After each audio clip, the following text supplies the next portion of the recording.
Well, thank you very much. It's an honor to have President Zelensky of Ukraine, and we've been working very hard, very close. And we've actually known each other for a long time. We've been dealing with each other for a long time and very well.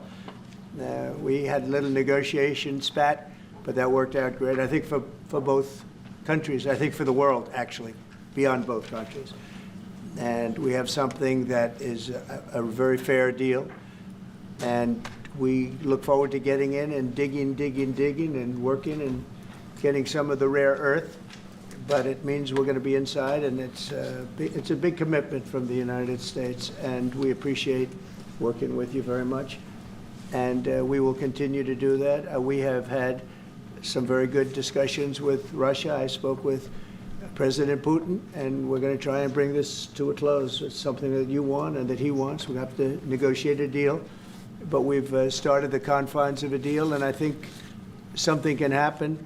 The big thing is the number of soldiers, mostly at this point, but soldiers being killed. You're losing thousands of soldiers. On both sides, we're losing a lot of soldiers, and we want to see it stop. And we want to see the money get put to different kinds of use, like rebuilding. And we're going to be working very hard. But we've had a lot of very good conversations. I will say until we came along, the Biden administration didn't speak to Russia whatsoever. They didn't speak to anybody. They just allowed this to continue. And I will say that, I'll say in front of you, you've heard me say it 1,000 times, if I were president, this war would have never happened. We would have had a deal negotiated for you without having to go through what you've gone through. But your soldiers have been unbelievably brave. We've given them great equipment, but somebody has to use the equipment. They've been unbelievably brave, and we give them great credit. This was supposed to be over very quickly, and here we are 3 years later. So I give tremendous credit to your generals and your soldiers and yourself in the sense that it's been very hard fighting, very tough fighting. They're great fighters. And you have to be very proud of them from that standpoint. But now we want to get it over with.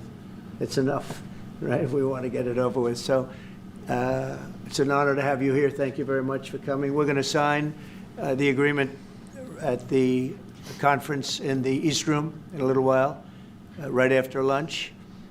And we'll be having lunch together. We're also discussing some other things.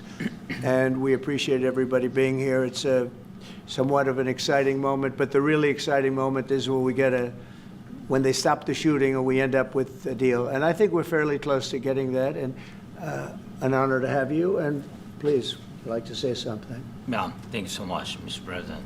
Thank you for invitation.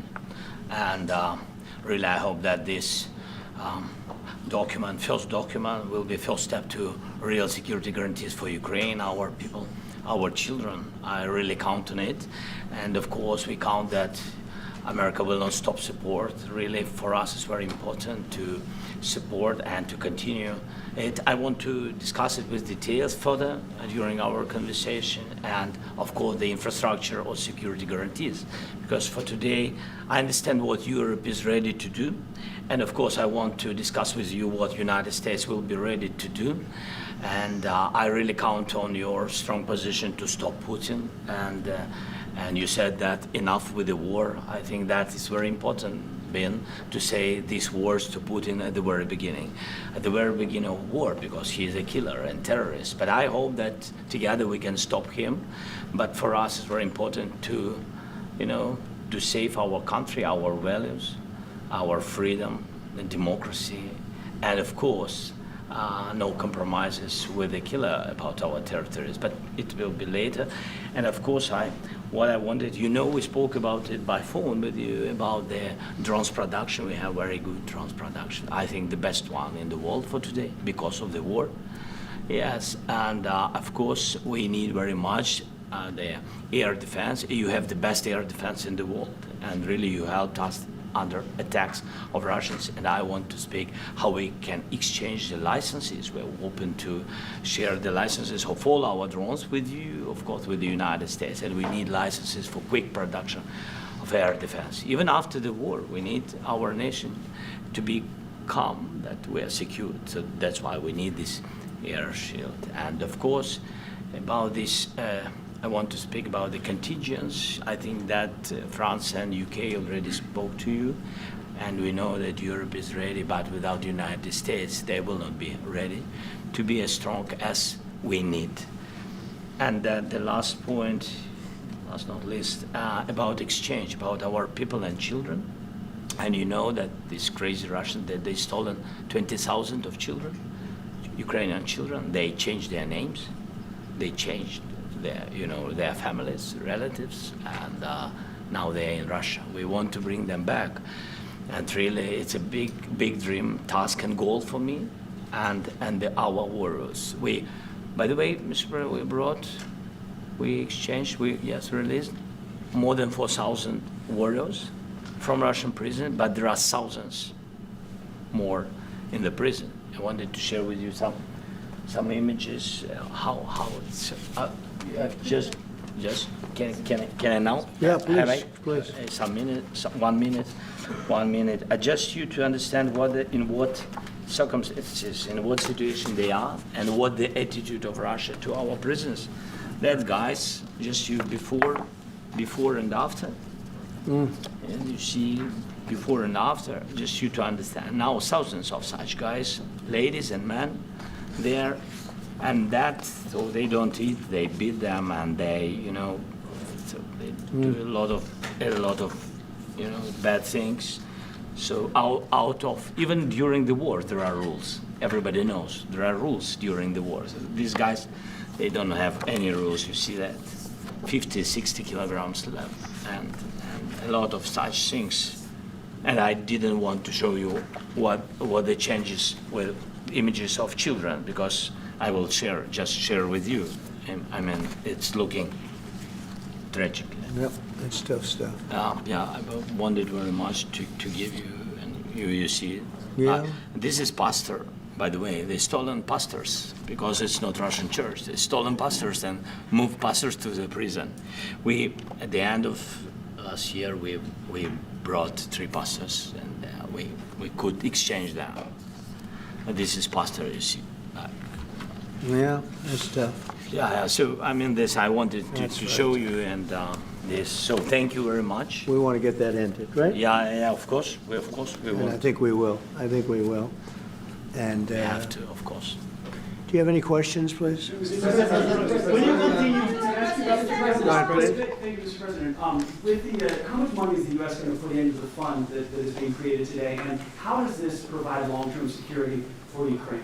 Well, we don't know exactly how much, because we're going to be putting some money in a fund that we're going to get from the raw earth that we're going to be taking and sharing in terms of revenue. So it's going to be a lot of money will be made from the sale and from the use of raw earth. And as you know, our country doesn't have much raw earth. We have a lot of oil and gas, but we don't have a lot of the raw earth.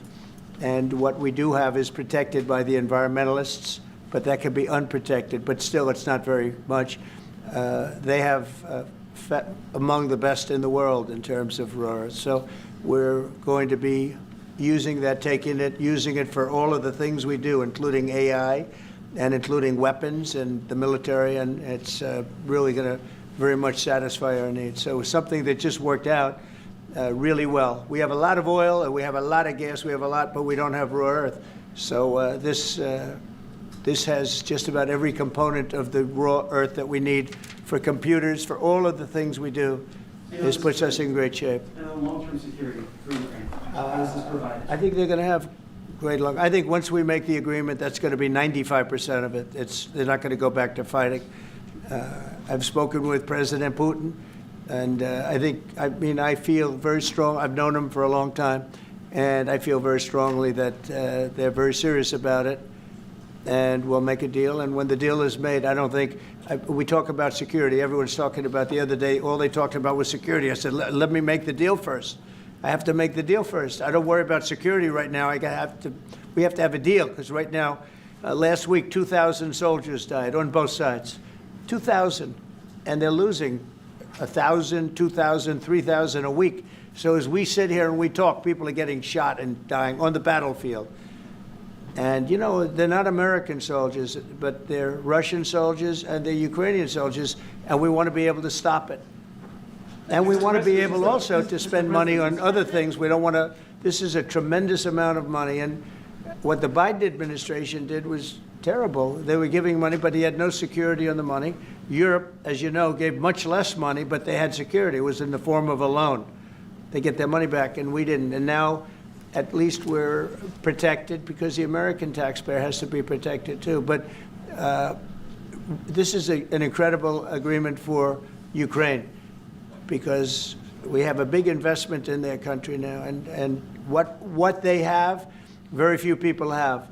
And we're able to really go forward with very, very high-tech things and many other things, including weaponry that we're going to use in many locations, but that we need for our country. This allows us to do that. Mr. President, will you continue? Yeah, I'm sorry. Can I? Military aid. Yes, go ahead, please. If Yeah. I can just add, yes. In the document, there is one of the very important points. If we speak about business and investment, we never had LNG terminals in Ukraine. This document will open. I mean, the next documents, but anyway, here we see in the framework, we see a really goodwill for this. LNG terminals for us is very important, and I think for security of European continent. We have the biggest storage, gas storage. We have the biggest in Europe. Yes, and we can use it. Use it for LNG. Use it for LNG, and we will do it.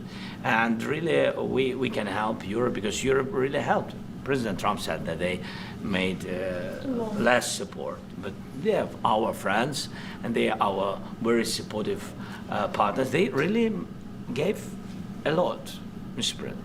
They did. Really, they did. They gave a lot, but they gave much less. No. Much less. No. No. Don't argue with it. No. Okay. Okay.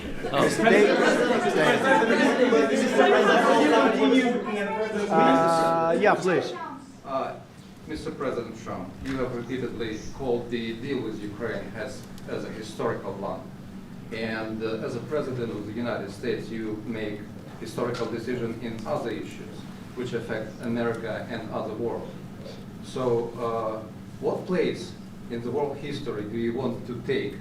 And do you associate yourself with any famous historical figures?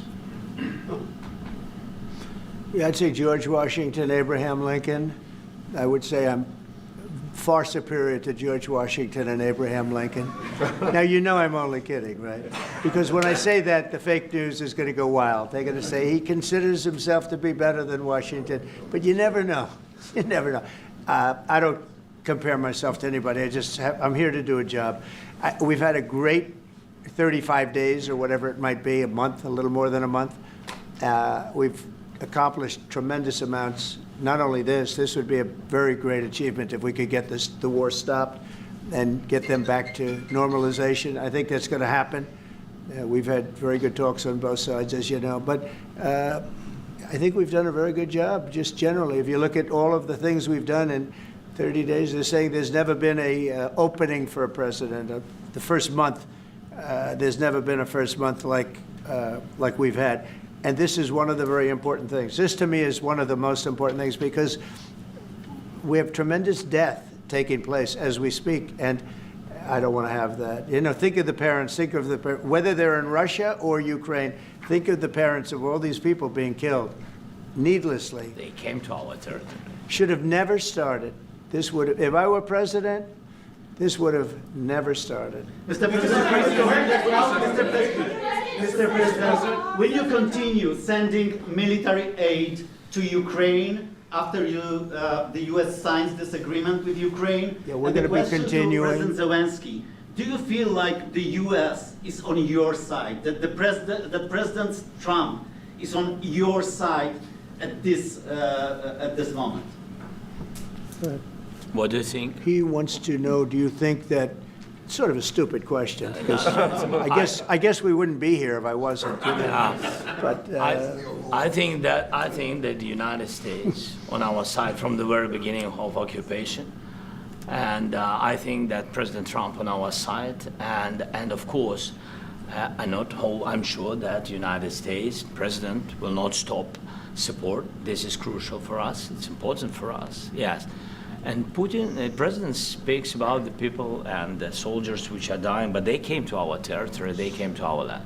They began this war, and they have to stop. And I think this is the question, with really the most important question. Can President Trump, I hope yes, with some other allies, to stop Putin, withdraw these enemies, our enemy, withdraw these troops from our land?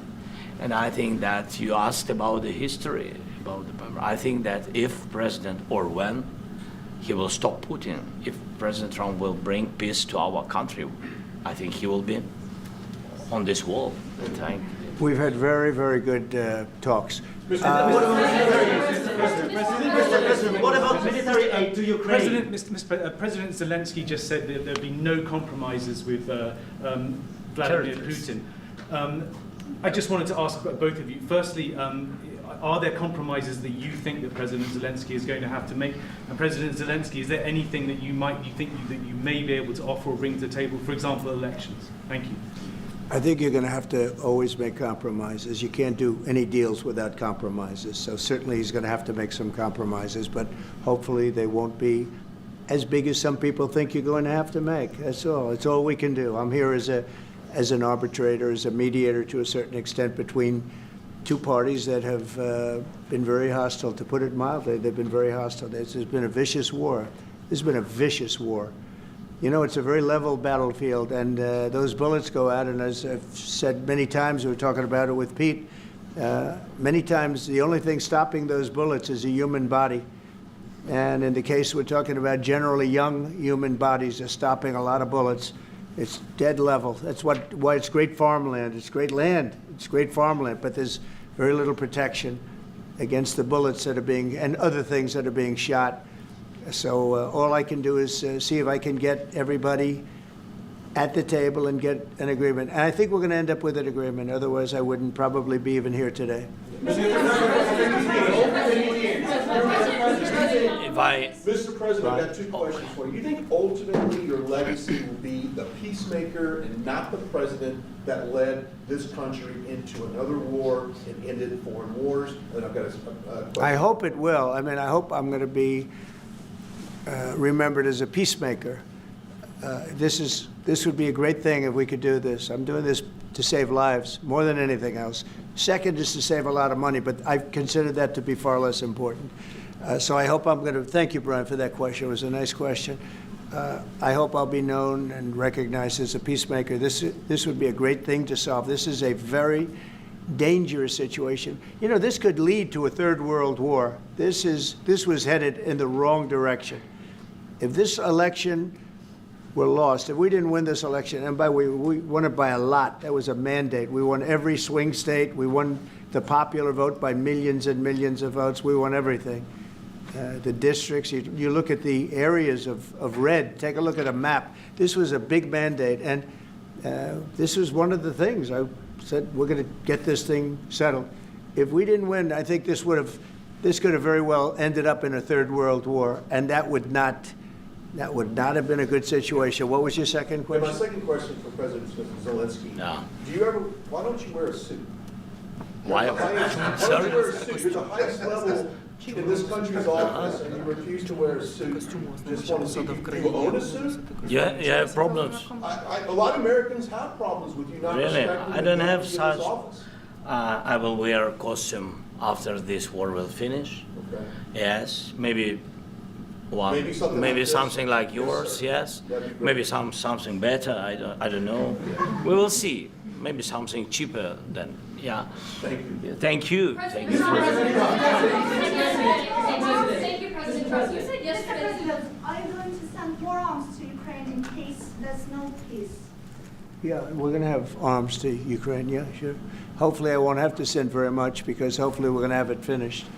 We're looking forward to finishing this quickly. We're not looking forward to sending a lot of arms. We're looking forward to getting the war finished so we can do other things. But we very much appreciate the agreement, because we needed what they had, and we're treating, you know, our country is now treated fairly. Biden didn't do that. He didn't know what the hell he was doing. This should have never happened. This should have never started.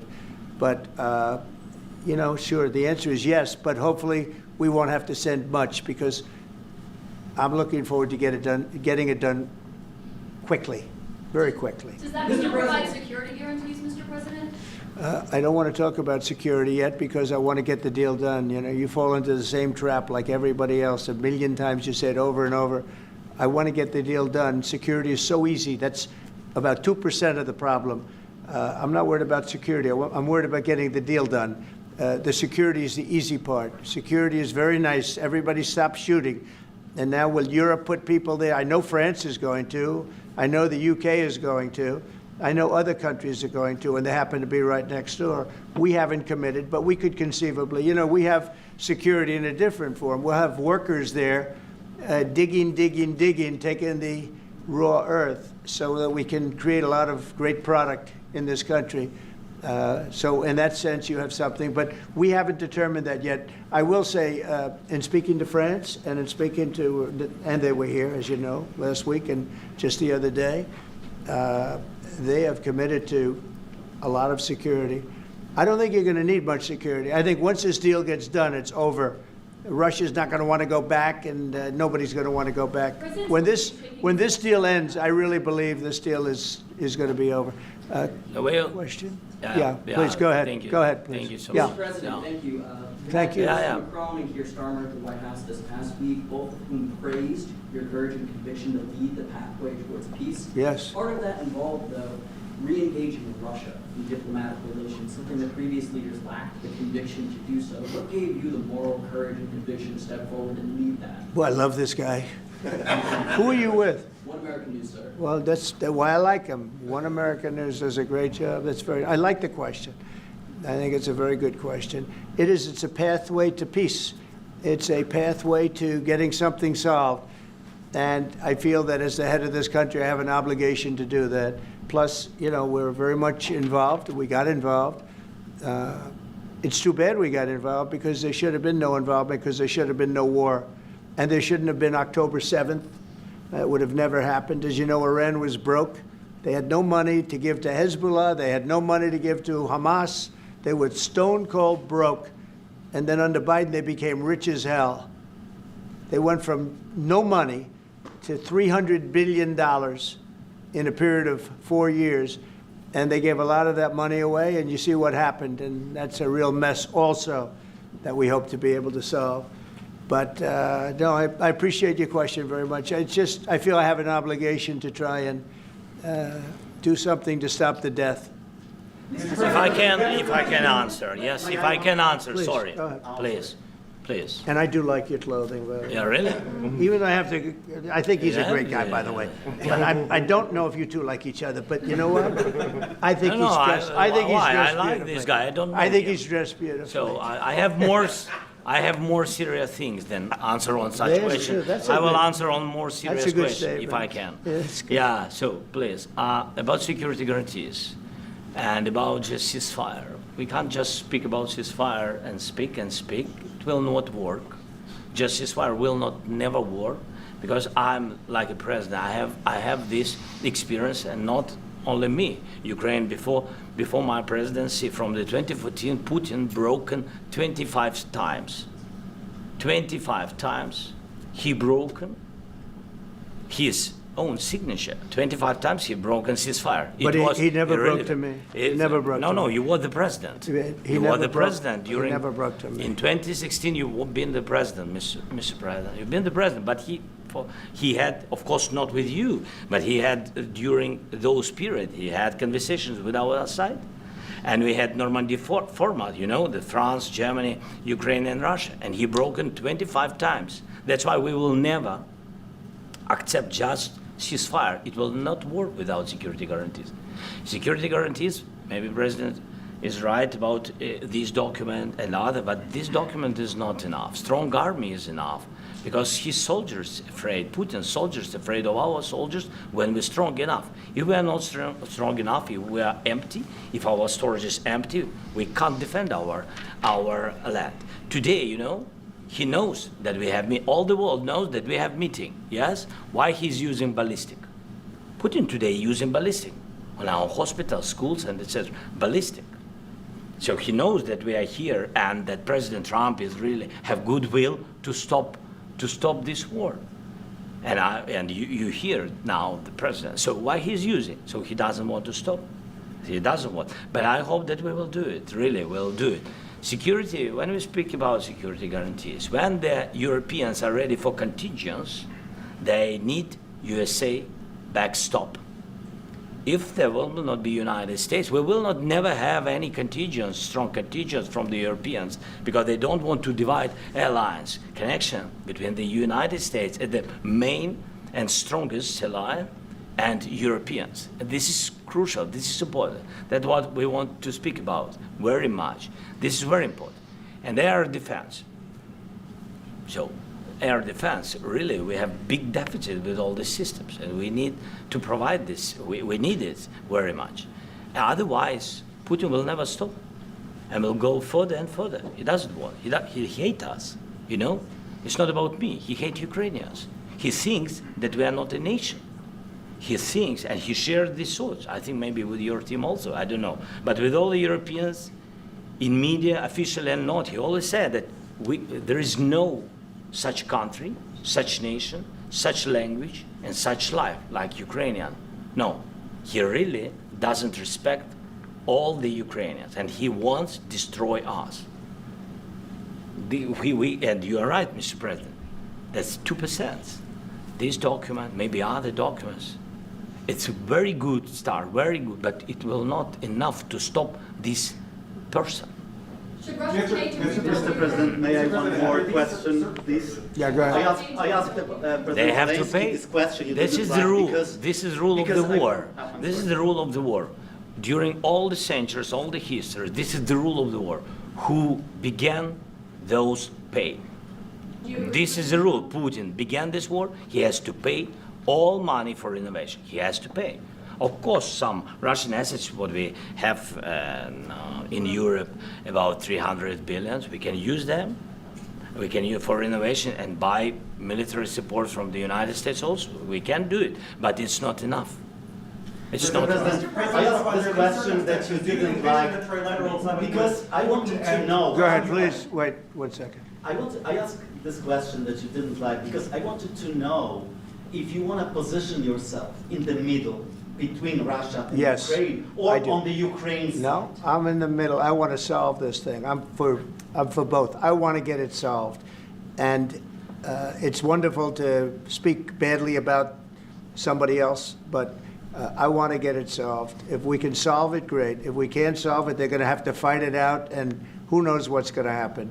But I want to see it get solved. May I follow up? One more question about U.S. troops in Europe. After Russian invasion of Ukraine, your predecessor sent additional troops to Eastern Europe, including Poland, my country. Yeah? Are you committed to keeping these troops on the eastern flank of NATO in the future? I'm very committed to Poland. I think Poland has really stepped up and done a great job for NATO. They, as you know, they paid more than they had to. They are one of the finest groups of people I've ever known. I'm very committed to Poland. What about Baltics? Poland's in a tough neighborhood, you know. What about the Baltics? The Baltics, they got a lot of, it's a tough neighborhood too, but we're committed. We're going to be very committed, and we're committed to NATO. But NATO has to step up, and the Europeans have to step up more than they have. And I want to see them equalize, because they are in for far less than we're in, and they should be at least equal. You understand that? Why is the United States, we have an ocean in between, why is the United States in for so much more money and other things as Europe? With that being said, and as you said, they've also been obviously very helpful, but we have put in far more than they have, and I think they should equalize. Mr. President, Yeah, please, go I ahead. ask you about the agreement again today. What changed between the first time that Secretary Bessent gave President Zelensky the agreement and today for the signing? We made a deal. So What was the I'm difference? just- Was there a deciding factor? Or was there- I'm a business person. We made a deal. That's what changed. A lot of the general- I didn't think we were going to make a deal, and We ended up making the deal, so that changed. You Mr. know? President, when and how do you envision a trilateral summit with President Zelensky and I don't know, but it's, well, they don't like each other, I can tell you that, okay? They do not like each other. This is not a love match, and it's unfortunate. That's why you're in this situation. The United States should not have allowed this to happen, okay? The United States, run by a man that didn't know much, I'm going to be very nice, run by an incompetent person, very incompetent person, should never have allowed this to happen. I've stopped wars. I've stopped many wars. My people will tell you, I stopped wars that nobody ever heard about. I stopped wars before they ever started. You can look at some of, I could give you a lot of nations that would tell you right now they were probably going to war. I could tell you right now there's a nation thinking about going to war on something that nobody in this room has ever even heard about. Two smaller nations, but big, still big. And I think I've stopped it. But this should have never happened. Mr. President, About sorry, just a second. About any negotiations. First of all, I want really to tell you, and I think that everybody understands that Ukraine, more than Ukrainians, nobody wants to stop this war. But at the future, any negotiations, it's understandable that two sides of the war, not Russia and the United States, because this is not the war between Russia and the United States. This is a war of Russia against Ukraine and Ukrainian people. So these two sides will be at the anyway will be at the negotiation table. Then of course United States, like the strongest partner of the Ukraine, and of course Europe. I think Europe is very important. I want to speak about it with the president. Yes, Europe is very important for us because we really defend Europe for today. All Europeans really recognize that we are defending the line, and they have real life, and our people are dying. That's why they helped us. And also, it's about the NATO. Yes, between, like the president said, you have big, nice ocean.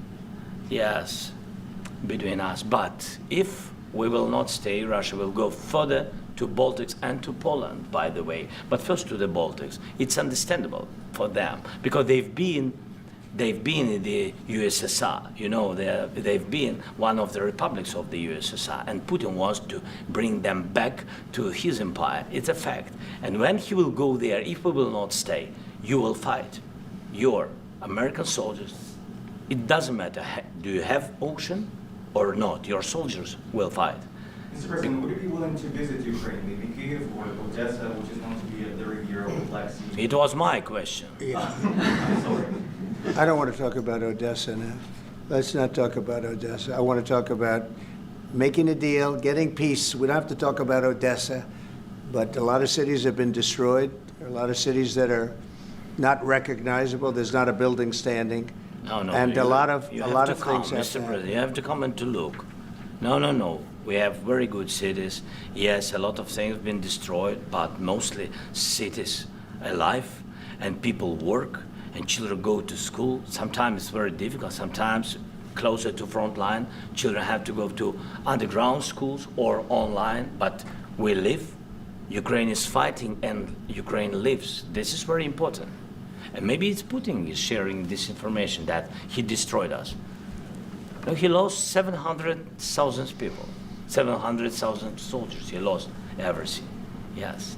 So. Mr. President, when did you last speak one more. with I mentioned Mr. Poland. President, thank you. Please, Mr. go ahead. President, when did you last speak with President Putin, and what did he say that A couple gave- of days ago. And what did he tell you that gave you the assurance that he wanted peace? Well, that's what I do. My whole life is deals. I know pretty good. And I've known him for a long time. I've dealt with him for a long time. He had to suffer through the Russia hoax. You know, Russia was a hoax. It was all Biden. It was nothing to do with him. So he had to suffer through that, and he was able to do that. I think that he wants to make a deal, and he'd like to see it end. That's all I do. That's what I do. My whole life, that's what I do is make deals. And I'm in the middle of a mess because this is a real mess. It's a very dangerous one. If this doesn't get solved now, it's not going to get solved for a long time. So I hope we're going to get it solved. In the back, please. Thank you, Mr. President. Prime Minister Starmer claimed repeatedly that his government believes in free speech and was not engaged in censorship. But his country's government arrests people for memes and thought crimes, and even more worrisome is pressuring American companies to censor Americans on its behalf. How can he be a reliable, trustworthy partner when he says things that are demonstrably false on such an important topic? Well, we actually spoke to him about that yesterday, and we thought they took it very, very much too far. JD was very strong on it. So was I. So was Marco. And we've been speaking to him about it. Marco, would you like to say something about that? We have concerns, obviously, with the conduct of those, particularly as it impacts Americans. And there's real concern that American speech, which is online, could fall into the hands of British or any country's jurisdiction. And so this is a point the Vice President made in Munich, and I think it's a very compelling one that unites us with Europe as much as anything else is these shared values, and one of them being free speech. And so if Americans are threatened by it, we're going to need to take action in that regard. Mr. President. It's actually a very important question. We spoke about this in detail with the Prime Minister, the Foreign Secretary, and others at lunch yesterday. And I know that Secretary of Commerce Lutnick followed up in private meetings last night. This is really important. We believe Americans have the right to speak their mind, even if we in this room disagree with them. They have the right to speak their mind in the public square, which is often online these days. And we're going to defend that right as it pertains to American companies and American citizens vigorously if we have to. I do think that under the President's leadership, we're going to find common ground with our friends in the UK on this question, but it remains to be seen. The principle that will guide us is we believe in free speech in this country and we'll fight for it for American citizens. Mr. President, on the deal, is there any other oil and gas component to the deal? Is it all critical? A little bit. We'll see. On LNG? But we're not really looking for that so much. We got a lot. We have more than anybody in the world, by far. So no, we're not talking about it too much, but a little bit. I think it affects also, but for the most part, no. And sir, is there any agreement from Ukraine to purchase U.S. LNG as part of the deal, or is that on the table at all? No, Mr. President, we don't need that. Mr. President, I just wanted to ask you about, you just mentioned that you'd spoken to Vladimir Putin a couple of days ago. Just to be clear, that's a new call, not the one that you were I've spoken to him on numerous occasions. Okay. And how was the latest call? And what did you discuss? How did it go? Are you serious with that question? I am. I'd love to know. It went well. I think we're going to have a deal. On the minerals deal, Mr. President, some of those minerals are in the east of Ukraine, not far from the front lines, and in areas that Russia... A very good question. Thank you so much. Will you direct President Putin to withdraw his forces from those areas if there's U.S. interest? Well, we'll take a look at the time. We have a lot of area. It's a very big area we're talking about, so we'll take a look. I'll study that and I'll see. And who would protect those minerals if they are U.S. interests? Would that be Ukrainian They'll be forces, protected. European The agreement will forces? protect them. US The forces? agreement, yeah, we're signing an agreement. You know? Right, but what if Russia tries to invade or orders Russian aggression in those spots? I just told you, I don't think that's going to happen. And if that were going to happen, I wouldn't make a deal. If I thought that was going to happen, I wouldn't make a deal. Some people may wonder why... You know, they ought to focus on CNN on survival, not asking me these ridiculous questions. Right. Focus on surviving, because CNN's got such low ratings, I don't think they're going to survive. Let's go. Yeah, please, go ahead. One more. Since I already mentioned Poland. Poland was under Russian control for decades after the Second World War. When I was a kid, I looked at the United States not only as a most powerful country, richest country in the world, the country that has great music, great movies, great muscle cars, but also as a force for good. And now I'm talking with my friends in Poland, and they are worried that you align yourself too much with Putin. What's your message for them? Well, if I didn't align myself with both of them, you'd never have a deal. You want me to say really terrible things about Putin and then say, "Hi, Vladimir, how are we doing on the deal?" That doesn't work that way. I'm not aligned with Putin. I'm not aligned with anybody. I'm aligned with the United States of America. And for the good of the world, I'm aligned with the world. And I want to get this thing over with. You see the hatred he's got for Putin. It's very tough for me to make a deal with that kind of hate. He's got tremendous hatred. And I understand that, but I can tell you the other side isn't exactly in love with, him either. So it's not a question of alignment. I'm aligned with the world. I want to get the thing set. I'm aligned with Europe. I want to see if we can get this thing done. You want me to be tough? I could be tougher than any human being you've ever seen. I'd be so tough. But you're never going to get a deal that way. So that's the way it goes. All right, one more question. Yeah, please. Hey, I want to respond to this. So look, for 4 years in the United States of America, we had a president who stood up at press conferences and talked tough about Vladimir Putin, and then Putin invaded Ukraine and destroyed a significant chunk of the country. The path to peace and the path to prosperity is maybe engaging in diplomacy. We tried the pathway of Joe Biden, of thumping our chest and pretending that the President of the United States' words mattered more than the President of the United States' actions. What makes America a good country is America engaging in diplomacy. That's what President Trump is doing. Can I ask you? Sure. Yeah? Yeah. Okay. So he occupied our parts, big parts of Ukraine, part of East and Crimea. So he occupied it on 2014. So during a lot of years, so I'm not speaking about just Biden, but those time was Obama, then President Obama, then President Trump, then President Biden, now the President Trump, and God bless, now President Trump will stop him. But during 2014, nobody stopped him. He just occupied and took. He killed people. You know what the contact line? 2015. 2014. 2014 and 2014. Well, 2014. Yeah. So I was not here. Yeah, but That's exactly right. Yes, but during 2014 till 2022, yeah, the situation the same. The people have been dying on the contact line. Nobody stopped him. You know that we had conversations with him, a lot of conversation, my bilateral conversation, and we signed with him, me, like a new president. In 2019, I signed with him the deal. I signed with him, Macron and Merkel, we signed ceasefire. Ceasefire, all of them told me that he will never go. We signed him with gas contract, yes, but after that, he broken this ceasefire. He killed our people and he didn't exchange prisoners. We signed the exchange of prisoners, but he didn't do it. What kind of diplomacy, JD, you are speaking about? What do you mean? I'm talking about the kind of diplomacy that's going to end the destruction of your country. Yes, but if you are not strong... Mr. President, with respect, I think it's disrespectful for you to come into the Oval Office and try to litigate this in front of the American media. Right now, you guys are going around and forcing conscripts to the front lines because you have manpower problems. You should be thanking the President for trying to bring an end to this conflict. Have you ever been to Ukraine that you say what problems we have?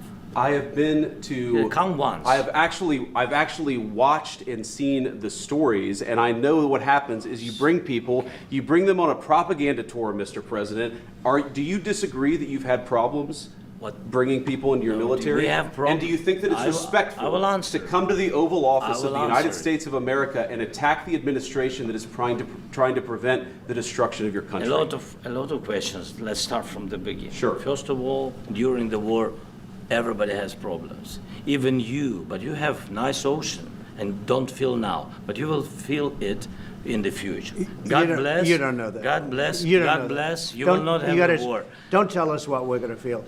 We're trying to solve a problem. Don't tell us what we're going to feel. I'm not telling you. Because I'm you're in no answering on this position to question. dictate that. That's Remember exactly this. what I'm not You're dictating. in no position to dictate what we're going to feel.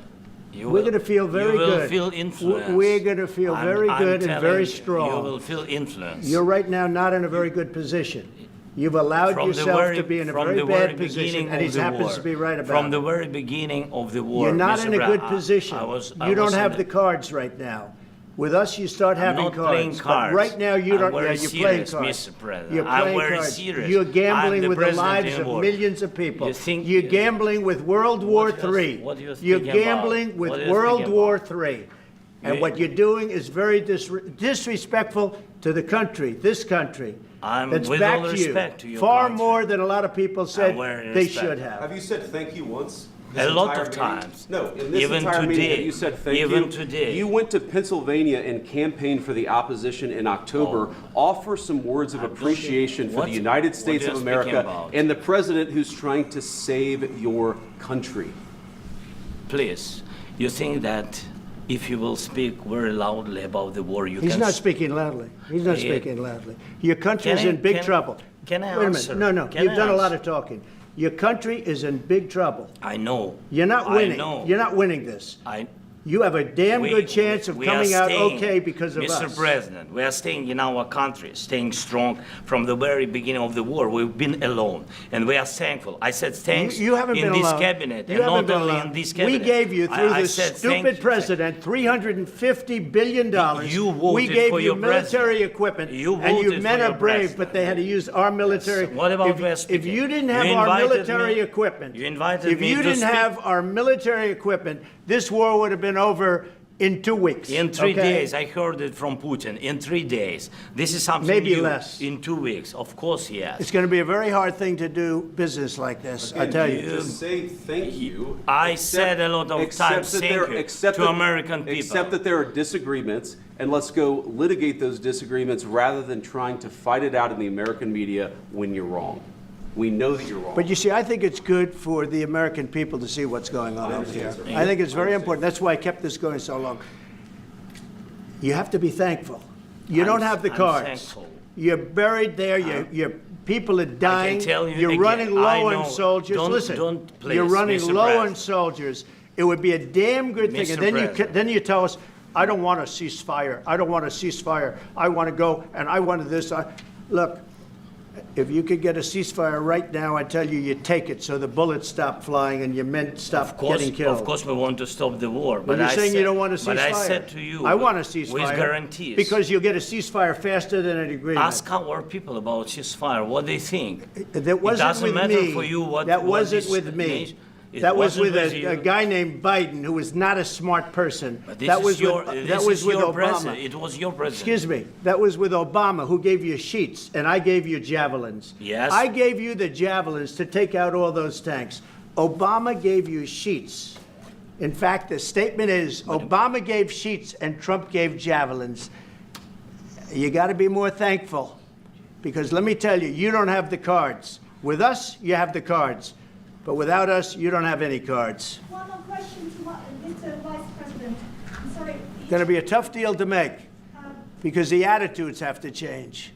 What if Russia breaks ceasefire? What if Russia breaks these talks? What do we do then? I understand that it's a heated conversation right now. What are you but saying? what if She's asking, what if Russia breaks the ceasefire? What if anything? What if a bomb drops on your head right now? Okay? What if they broke it? I don't know. They broke it with Biden because Biden, they didn't respect him. They didn't respect Obama. They respect me. Let me tell you, Putin went through a hell of a lot with me. He went through a phony witch hunt where they used him and Russia.